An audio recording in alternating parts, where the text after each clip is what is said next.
Depois a história da astronomia no Brasil deve ser conhecida também. Então isso me deu muita ligação a querer conservar o observatório como um museu. Porque eu acho que os instrumentos todos que a gente tinha iam virar sucata, né? Então eu achava que a região devia ser conservada. Na época que eu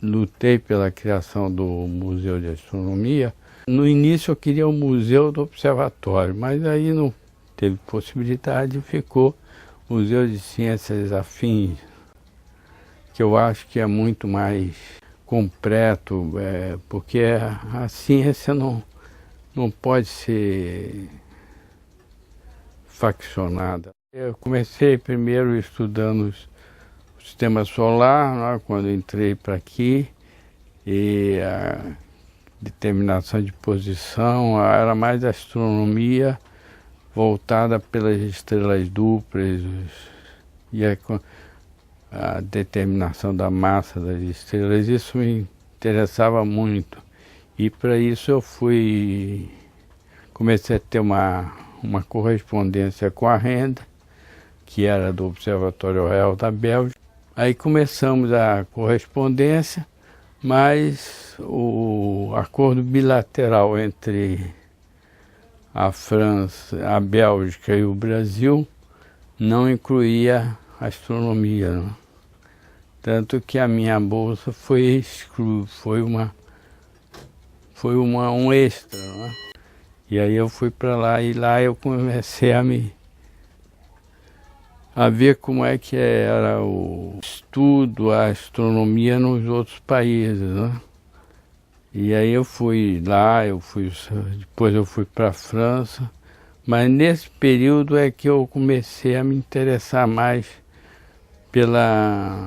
também pela história, não é? Todos os lugares que eu entrava, sempre eu queria saber a história do observatório, de Paris, do Pico de Midi.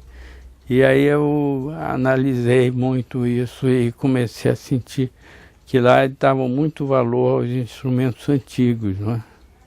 E aí isso me influenciou muito na criação do museu. No início eu queria ser arquiteto também, e gostava de pintura, essas coisas todas, e também rádio, eletrônica. Eu me interessei por tudo isso, e também uma parte minha era ligada à arte, à literatura. Eu gostava muito, e isso me aproximou muito da poesia. Então eu tenho até levantamentos sobre a arte na astronomia, a astronomia na arte, não é? A influência disso. E nesse ponto eu conheci um que lia muito meus artigos no Jornal do Brasil, era o Carlos Drummond de Andrade, não é? Ele então fez várias crônicas falando sobre meu trabalho, e tem um deles que ele me chama até de fofinho, né? Os fofinhos todos ele relata. Clarice Lispector era outra que tinha também um grande interesse, me telefonava, veio ao observatório para observar o céu, visitou aqui, esteve aqui em casa, né? Ela era e me chamava muito para ir na casa dela, né? E eu acho ela uma pessoa muito humana, porque uma vez ela pediu que eu levasse um atlas, outros livros, ela falou assim: você vai...